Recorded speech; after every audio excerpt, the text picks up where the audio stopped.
नाज़रीन अस्सलाम वालेकुम, मैं इमरान वसीम।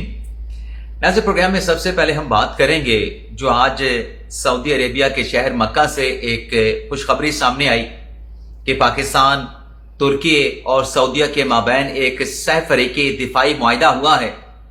इस मुआहिदे में नाज़रीन एक ऐसी खास शिक है जिस पर तहलका मचा हुआ है और इस तारीखी मुआहिदे पे तीनों ममालिक के सरबराहान के सिग्नेचर होने के बाद कुछ एतराजात भी उठे हैं, कुछ सवालात भी उठाए गए हैं। तो इस मुआहिदे की खास शिक क्या है और इस तहरीरी तारीखी मुआहिदे पर एतराज क्या उठा है, सवाल क्या उठाया गया है और फिर इस मुआहिदे को तारीखी क्यों करार दिया जा रहा है।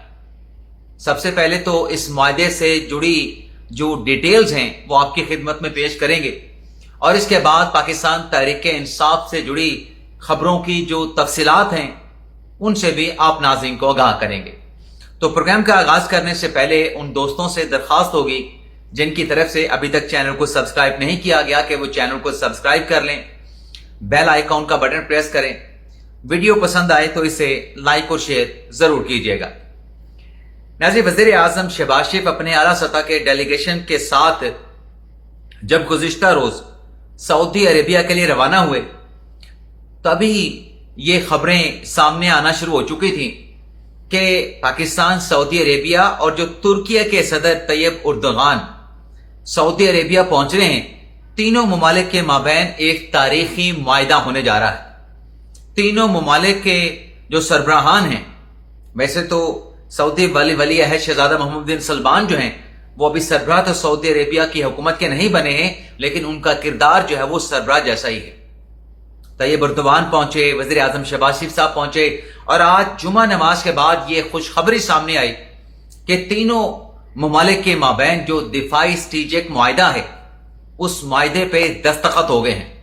तीनों ममालिक में ये दिफाई स्ट्रेटेजिक जो मुआहिदा है ये तय पा गया है। अब इस मुआहिदे की खबर फ्लैश होने के बाद या खबर सामने आने के बाद पूरी दुनिया के मीडिया का, सोशल मीडिया का जो फोकस था इस सह फरीकी मुआहिदे पे था। अब इस मुआहिदे को तारीखी क्यों कहा जा रहा है और इसका खास नुक्ता क्या है, उस पर आने से पहले जो एतराज किया गया, जो सवाल उठाया गया, उस पर अब बात कर लेते हैं। मुआहिदे पे नाज़रीन सवाल उठाया गया। ईरान के एक सियासी रहनुमा है, मजलिस शुरा के रुकन है इब्राहिम रजाई, उनकी तरफ से तीनों ममालिक के माबैन होने वाला जो मुआहिदा है जिसमें सऊदी अरेबिया एक मुआशी ताकत भी है, एक अस्करी ताकत भी है, तुर्की भी एक मुआशी ताकत भी है, एक अस्करी ताकत भी है और पाकिस्तान मुआशी ताकत भी है। ठीक है, मुआशी बहरान का भी सामना है, मुआशी ताकत भी है, अस्करी ताकत भी है और एटमी ताकत भी है। अब तीनों ममालिक के माबैन जो एग्रीमेंट हुआ है, जो डिफेंस पैक्ट हुआ है, ईरान की मजलिस शुरा के एक रुकन इब्राहिम रजाई क्या कहते हैं कि यह महज एक कागज का टुकड़ा है और अपने एक्स पे जारी किए गए बयान में ईरानी रहनुमा इब्राहिम रजाई कहते हैं कि यह मुआहिदा सऊदी अरेबिया की सिक्योरिटी लेकर नहीं आएगा। जैसे अमेरिका के साथ सऊदी अरेबिया के डिफेंस एग्रीमेंट थे लेकिन अमेरिका जो है वो सऊदी अरब की सिक्योरिटी नहीं कर सका, तो यह मुआहिदा भी सऊदी अरब को सिक्योरिटी फराहम नहीं कर सकेगा। इब्राहिम रजाई साहब की तरफ से कहा गया कि ये इस किस्म के मुआहिदे करने के बजाय सऊदी अरेबिया को अपनी पॉलिसीज जो है उनको तब्दील करना चाहिए। अभी जो ईरान, अमेरिका, इसराइल का जो तनाज़ा चल रहा है वो अभी उसकी धूल नहीं बैठी है। वो तनाज़ा, वो कंट्रोवर्सी, वो बहरान अभी खत्म नहीं हुआ है, लेकिन दूसरी तरफ जो है वो इशारे करने या सवालात उठाने या उंगलियां उठाना शुरू कर दी गई। माजरत के साथ ऐसा ही हुआ, ये फैक्ट है। लेकिन जहां ईरान सऊदी अरेबिया से कह रहा है कि वो अपनी पॉलिसीज को रिफॉर्म्स करें, ये ऐसा ही है कि दूसरों को नसीहत और खुद मियां फंसी है। जहां वो सऊदी अरब को ये प्रपोजल पेश कर रहे हैं, वहीं ईरान को भी अपनी जो पॉलिसीज हैं सबसे पहले उनमें रिफॉर्म्स लाने की जरूरत है। ईरान को अपनी पॉलिसीज में तब्दीलियां लाने की जरूरत है, मौजूदा हालात और मौजूदा जो असरी तकाजे हैं उसके मुताबिक। और जब ईरान खुद वो चेंजिंग, वो तब्दीलियां लेके आएगा, फिर आप दूसरों से भी उस बात का एक तकाजा कर सकते हैं, दूसरों के सामने वो तजवीज दे सकते हैं कि आप भी रिफॉर्म्स लेके आए। یہ تو ایسا ہی ہے کہ دوسروں کو نصیحت اور خود میاں فصیحت۔ اب اس معاہدے کے تاریخی ہونے کے حوالے سے ہم بات کر لیتے ہیں۔ ناظرین یاد رہے کہ اسلامی ممالک کی جو تنظیم ہے OIC وہ ڈیکیڈ سے قائم ہے، اور ہمیشہ اس بات کی کمی محسوس کی گئی کہ جیسے ویسٹ کنٹریز کا نیٹو کی طرز پہ ایک عسکری اتحاد، ایک عسکری الائنس موجود ہے، ویسا ایک اتحاد جو ہے وہ مسلم ممالک کا بھی ہونا چاہیے۔ مسلم ممالک میں بھی ایک ڈیفنس پیکٹ ہونا چاہیے، عسکری اتحاد ہونا چاہیے، اور اس ضرورت کو بڑی شدت کے ساتھ محسوس کیا جا رہا تھا۔ تو ابتدائی طور پہ اب یہ 3 جو ممالک ہیں، ترکیہ ہے، پاکستان ہے، سعودی عربیہ ہے، ان کی کیپیسٹی کیا ہے وہ بھی میں نے آپ کو بتا دی ہے۔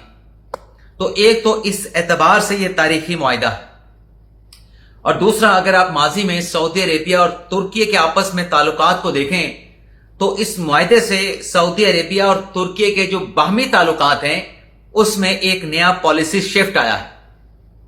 اور آپ ایک اور نظر سے بھی ترکیہ کی عسکری پاور کو دیکھیں کہ وہ ڈیفنس ٹیکنالوجی بنا رہے ہیں، ڈیفنس آلات بنا رہے ہیں، اور انٹرنیشنل مارکیٹ میں وہ جو دفاعی ساز و سامان ہے ترکیہ اس کو فروخت کرتا ہے۔ ایک ایکسپورٹر دفاعی ساز و سامان کے حوالے سے ترکیہ کا جو ملک ہے، ترکیہ جو ہے وہ پوری دنیا میں جانا اور مانا جاتا ہے۔ لیکن اس معاہدے کی ایک اور خاص اہمیت بھی ہے۔ اس معاہدے کو ایک اور شق کے اعتبار سے، ایک اور نقطے کے اعتبار سے تاریخی کہا جا سکتا ہے۔ ہم نے معاہدہ مکہ کا سنا تھا، ہم نے فتح مکہ کا سنا تھا۔ فتح مکہ کے بعد یہ معاہدہ مکہ ہے، فتح مکہ کے بعد یہ معاہدہ مکہ ہے۔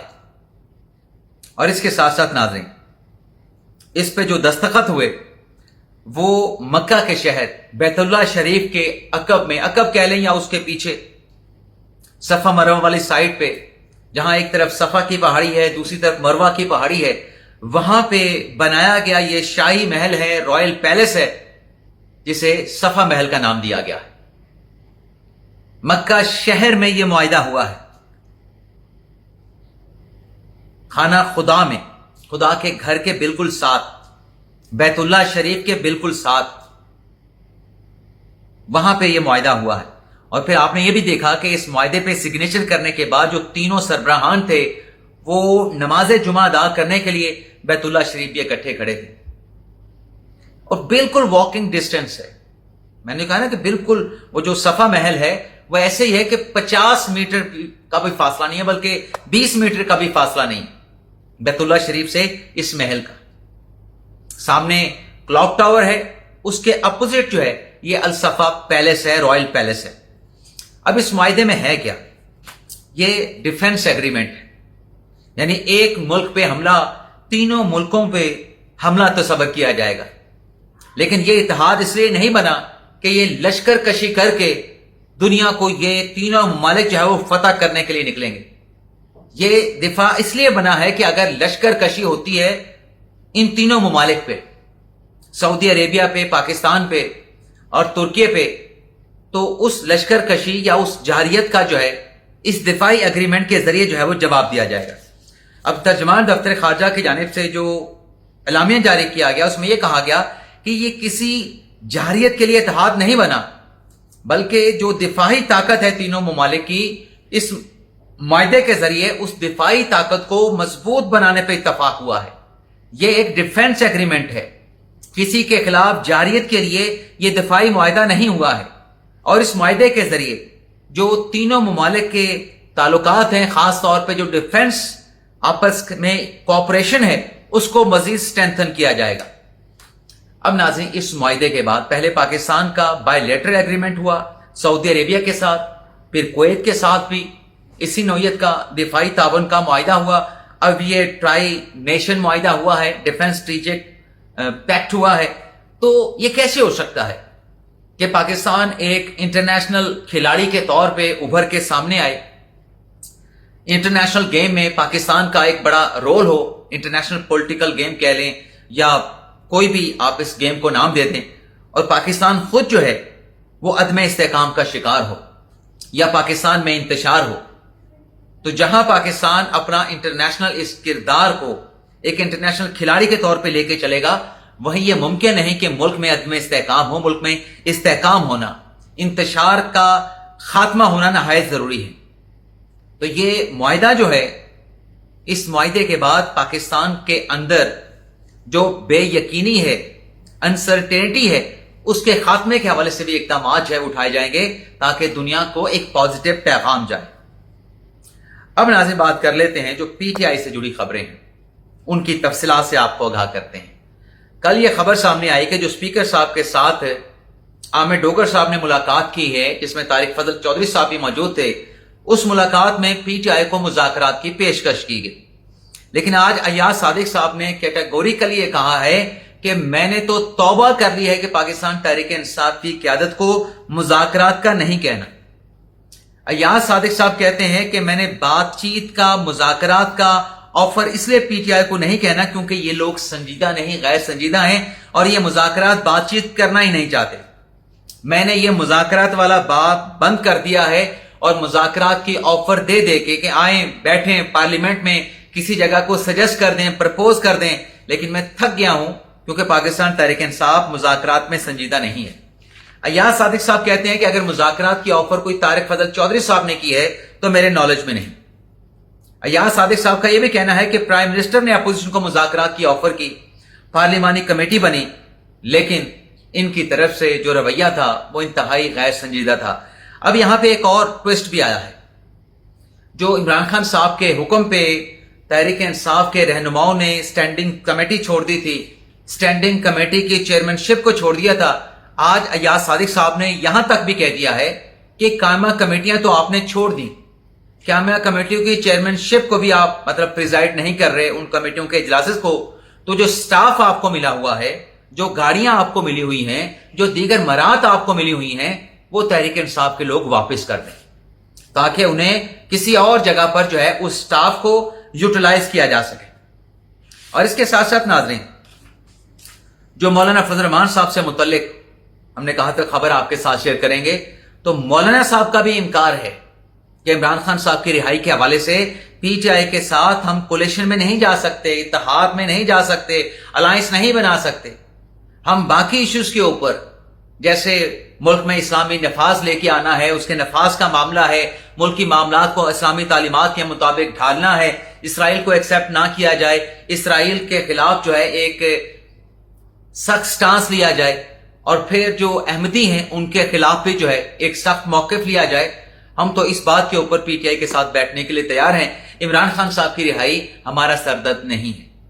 तो वहां से भी इनकार है, अब मुज़ाकरात से भी इनकार है। तो पीटीआई क्या करेगी, इमरान खान साहब क्या करेंगे? अब वहां से जवाब यह आ रहा है कि यह संजीदा नहीं है। लेकिन बात यह है कि जहां पीटीआई को कहा जा रहा है कि वो संजीदा नहीं है, पीटीआई को जहां खुद भी संजीदगी का मुजाहरा करना चाहिए, वहां हुकूमत का अपर हैंड होता है। हुकूमत इस पोजीशन में होती है कि किसी को कुछ दे सके। माजरत के साथ आज मैं थोड़ी सी डिफरेंट बात इसलिए कर रहा हूं क्योंकि अपोजिशन जो होती है वो हुकूमत में उनके पास ना वसाइल होते हैं ना अख्तियार होता है। हुकूमत के पास वसाइल भी होते हैं, अख्तियार भी होता है, यानी देने की पोजीशन में होती है, अपर हैंड होता है। तो हुकूमत को भी कुछ ऐसा करना चाहिए कि जिससे मुज़ाकरात की राह हमवार हो। जैसे कि आज सुप्रीम कोर्ट बार के सदर ने कहा कि तमाम जो तस्वीया तलब, हल तलब जो मसाइल हैं उस पर बैठ के बामायनी मुज़ाकरात किए जाएं, बातचीत की जाए और मसले का हल निकाला जाए। तो किसी एक को स्टेप बैक करना है या किसी एक को कदम आगे बढ़ाना है, तो अगर हुकूमत बढ़ा लेगी तो हुकूमत के जो शान है उसमें कुछ नहीं होगा। एटलीस्ट अगर हुकूमत ये कदम उठाती है तो दूसरी पार्टी का भी पता चल जाएगा कि वो खुद कितनी संजीदा है। बेशक अय्याज सादिक साहब कह रहे हैं कि संजीदा नहीं है, लेकिन अगर हुकूमत ये कदम उठाती है तो उससे ये बिल्कुल जो है वो पब्लिकली एक्सपोज हो जाएंगे कि तहरीक इंसाफ संजीदा नहीं है। इसके साथ साथ नाज़रीन एक और खबर भी आपके साथ शेयर कर लें। अटॉर्नी जनरल के घर पे जो पुलिस की तरफ से रेड किया गया था, उस रेड के मामले पे 6 पुलिस एहलकार जिसमें एक खातून मुसर्रत तारिक साहबा भी शामिल थे, लाहौर की सेशन अदालत ने 12 अगस्त तक जो है इन 5 पुलिस एहलकारों की जो गिरफ्तारी है वो रोक दी है। پانچوں ملزمان کو عبوری ضمانت دے دی ہے جنہیں گرفتاری کا خدشہ ظاہر کیا گیا تھا ان کی طرف سے عدالت میں، لیکن عدالت نے جہاں گرفتاری 12 اگست تک روکی ہے اور ساتھ میں عبوری ضمانت بھی دی ہے، لیکن عدالت کا یہ بھی کہنا ہے کہ پانچوں جو ملزمان ہیں جن کے خلاف ایف آئی آر درج کی گئی ہے وہ شامل تفتیش بھی ہوں اور پولیس تفتیش میں، انکوائری میں تفتیشی کے ساتھ تعاون بھی کریں۔